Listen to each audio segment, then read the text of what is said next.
आसिया शाहिद 777 के तमाम व्यूवर्स और सब्सक्राइबर्स को आसिया शाहिद का सलाम। तो व्यूवर्स कैसे हैं आप? उम्मीद है बफज़ल खुदा खैरियत से होंगे और यकीनन हस्ब मामूल नए वीडियो के मुंतज़र भी। तो आज की नए वीडियो के साथ हाज़िर हूँ।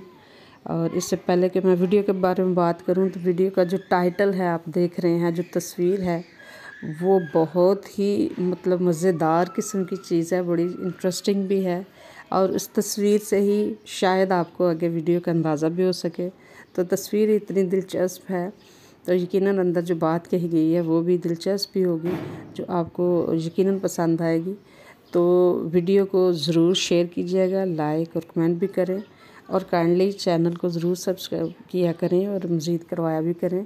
और ख़ास तौर पर ये इस वीडियो के लिए जो मैंने तस्वीर चूज़ की है, मुंतखब की है, उसके बारे में आपने ज़रूर मुझे कमेंट करके बताना है कि ये तस्वीर आपको कैसी लगी वीडियो के मुताबिक।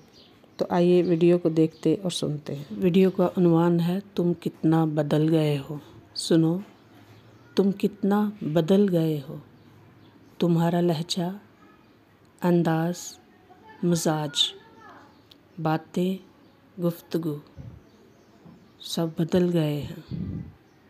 हक रखते हो तुम अगर बदलने का, ये हक हमें भी दो।